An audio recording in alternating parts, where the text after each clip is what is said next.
case de muzicieni. Drame ale perioadei comuniste.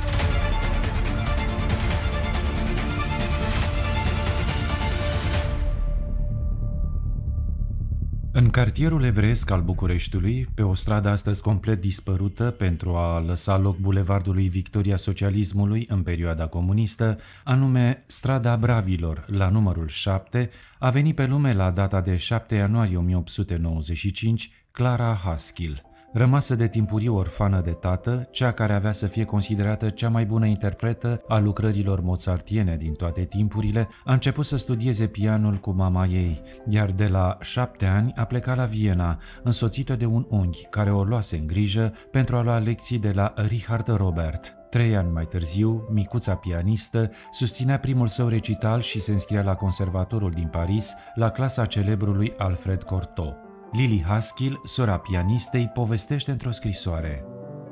La Paris exersa singură și când obosea, se distra cu păsările de hârtie pe care îi scria București, București, vino la Paris.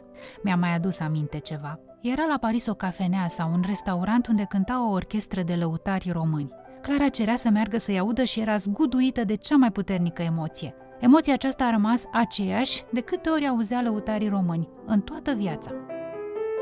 Din păcate, problemele grave de sănătate i-au întrerupt mereu activitatea pianistică. După câștigarea mai multor concursuri de interpretare, Clara Haskell a fost nevoită să stea imobilizată în gips timp de mai mulți ani din cauza unei afecțiuni a coloanei vertebrale. La 26 de ani și-a reluat activitatea pianistică și a apărut în recitaluri solistice sau camerale, însă primele ei succese au rămas fără ecou.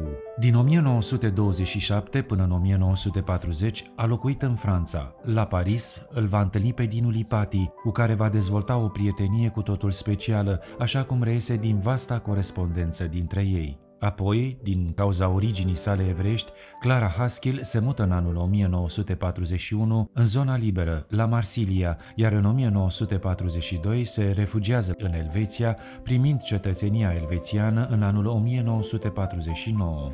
Deși a dus permanent dorul orașului natal București, Clara Haskell a avut foarte rar ocazia de a mai veni aici.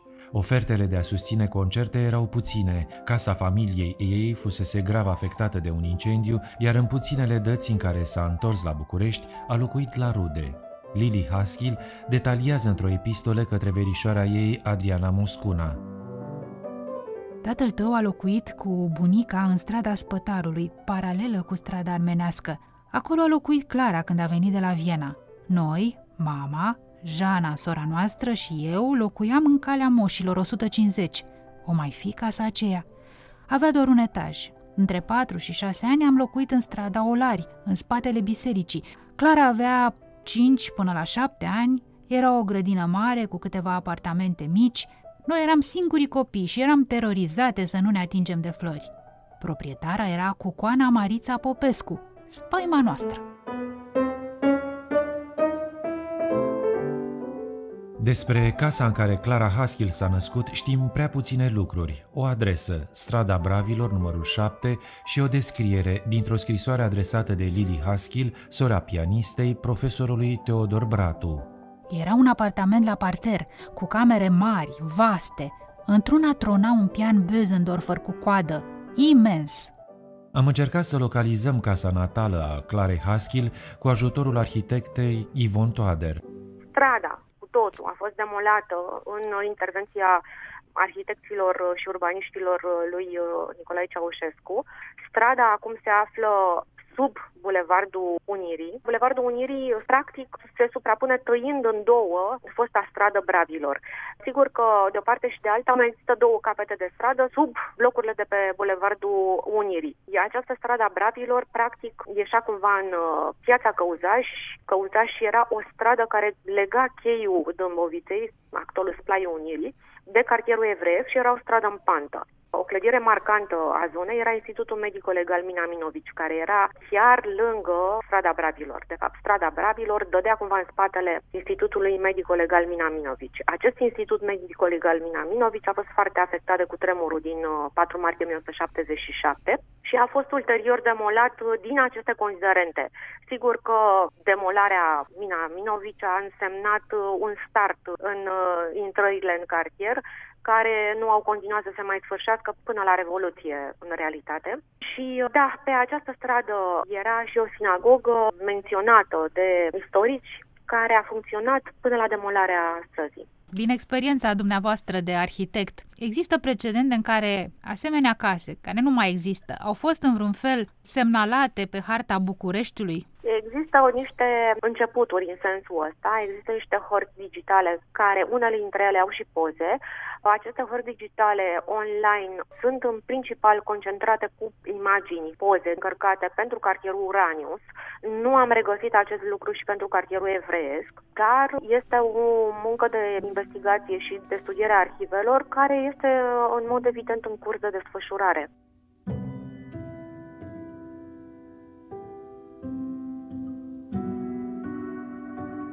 Scriitoarea Victoria Dimitriu, autoarea a numeroase cărți despre istoria orașului, precum Poveștile doamnelor din București, ne-a vorbit despre puținele treceri ale Clarei Haskil prin București.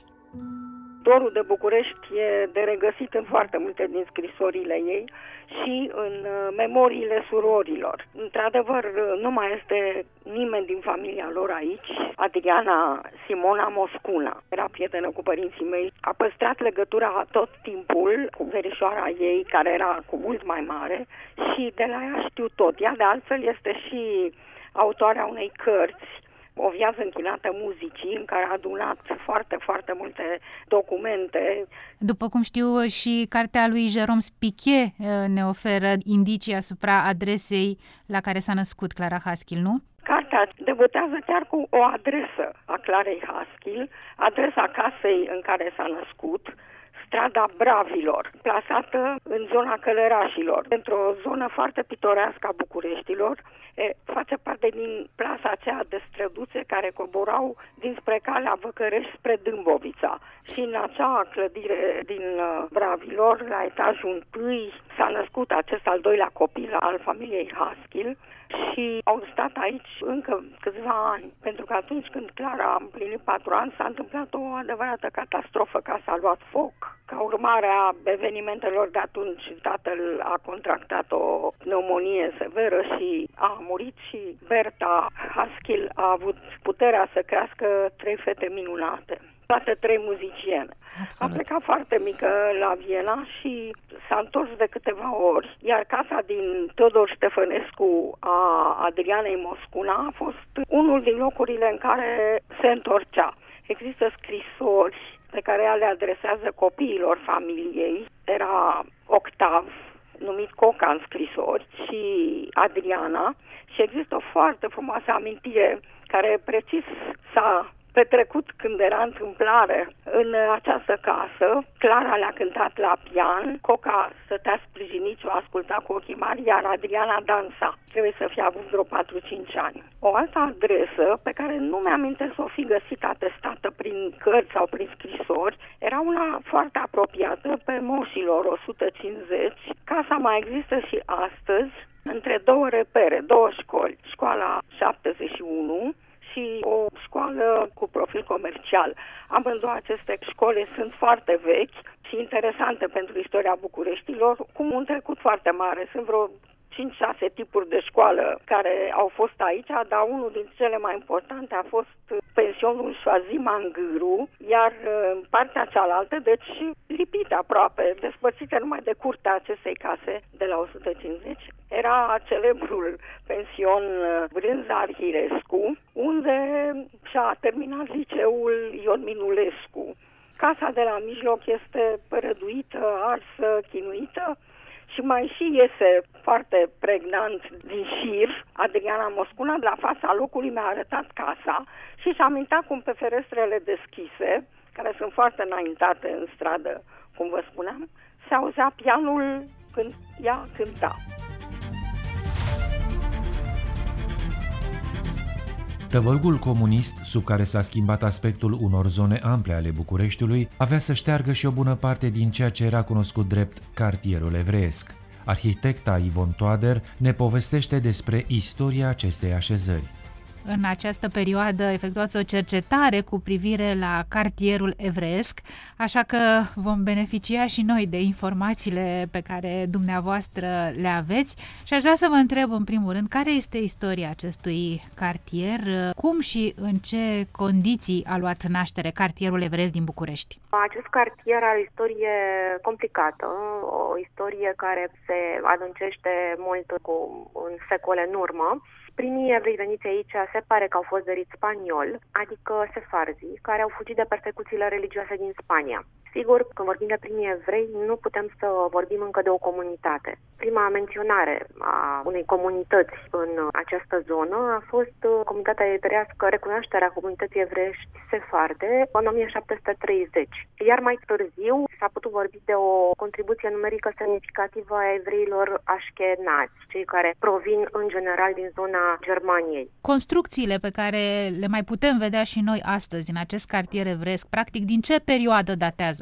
Ele sunt variate din punct de vedere al anilor și cartierul evreiesc s-a mutat pe mai multe paliere dintr-o zonă în alta. Inițial a avut un centru pe axa zona Dudești-Calea Văcărești, ulterior, spre finalul perioadei, înainte de a fi intervențiile binecunoscute de demolare a lui Nicolae Ceaușescu, perioada postmodernistă, avea un centru mutat către Sfânta Vineri, deci a fost un cartier care s-a mutat atât ca arii cât și ca edificare. Ce pot să vă spun că studiez acum numele persoanelor care au fost proprietare în cartier în perioada 1950, adică în anul 1950 când a fost Marea Naționalizare și luând nume de nume, sunt 4.000 și ceva de poziții, am constatat că marea majoritate a proprietarilor expropiați, naționalizați în cartierul evreiesc erau culmea români, iar proprietarii cu nume evreiești aveau în alte zone proprietăți. Acest lucru e elocvent pentru modul de trai în cartierul evreiesc și mi-a indicat faptul că evreii din cartierul evreiesc care trăiau aici erau de o condiție săracă, erau oameni nevoiași. Arhitecții care au contribuit la ridicarea acestor imobile erau din comunitatea evrească sau întâlnim și nume de arhitecți români printre ei? Sunt și arhitecți evrei, puțini, dar s-a construit în general cam fără arhitect din ce am putut trage o concluzie. Asta înseamnă că nu erau meșteri valoroși, dar nu sunt foarte multe case care să poartă semnătura unor arhitecți celebri. Este un mod de locuire în sine interesant. El reprezintă o oglindă a unui mod de trai, aș spune, apus, care a fost foarte amestecat.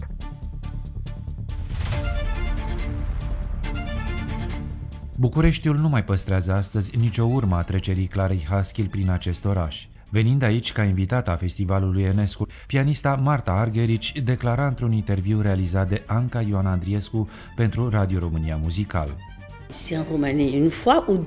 Nu îmi mai amintesc exact dacă am venit în România o dată sau de 2 ori. Am fost și am lucrat la pian la conservatorul de aici, unde a fost foarte bine. Am fost însă mirată că nu am văzut deloc fotografii cu Clara Haskil. Cu Dinu Lipati, da, erau, dar cu Clara Haskil nu. Am căutat cu privirea, dar nu am găsit. A însemnat ceva anume Clara Haskil pentru dumneavoastră? Am cunoscut-o pe Clara Haskil, i-am și cântat. Am fost împreună la ea cu profesorul meu din acea epocă, era Nikita Magalov. Îmi amintesc că am cântat pentru ea partita de Bach. A fost extraordinar de amabilă cu mine. Pe vremea aceea eram cam sălbatică, eram o tânără de 16 ani și am fost foarte impresionată de ea ca muzician, desigur. Ca muzician, oui, bien sûr.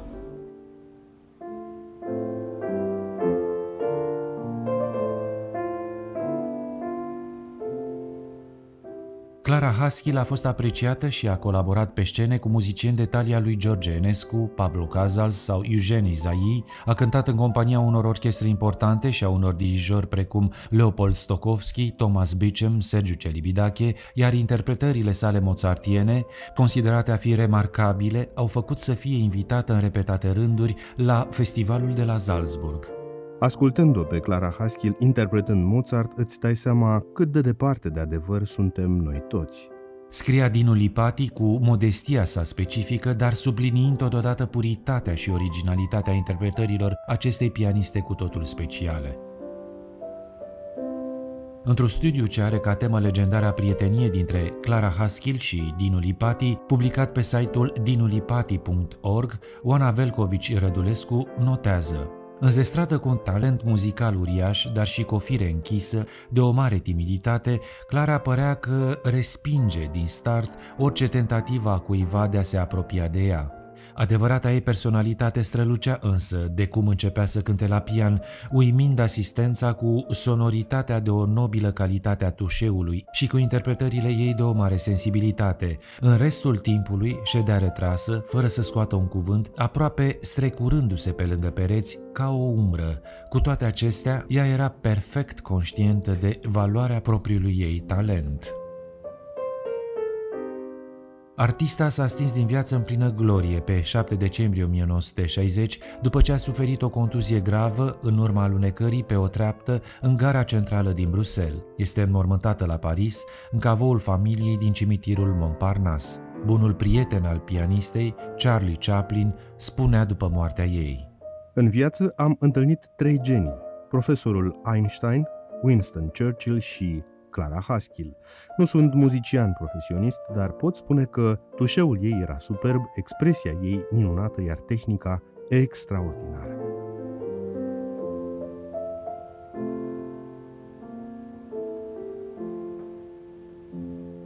Dacă vă par uneori absentă, departe, distantă, este pentru că urmăresc fără odihnă un vis.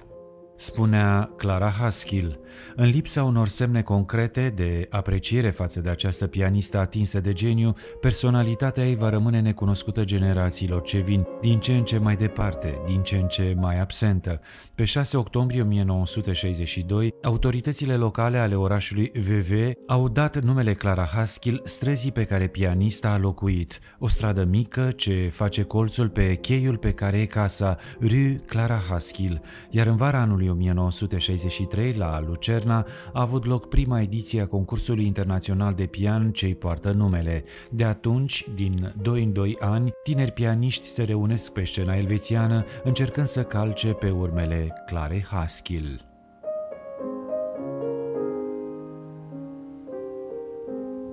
Proiectul Case de muzicieni, drame ale perioadei comuniste, este inițiat de Asociația Opus și confinanțat de Primăria Municipiului București prin programul București Acasă. Parteneri: Institutul de Investigare a Crimelor Comunismului și Memoria Exilului Românesc, Muzeul Municipiului București, Radio România Muzical, Radio România Cultural și București FM.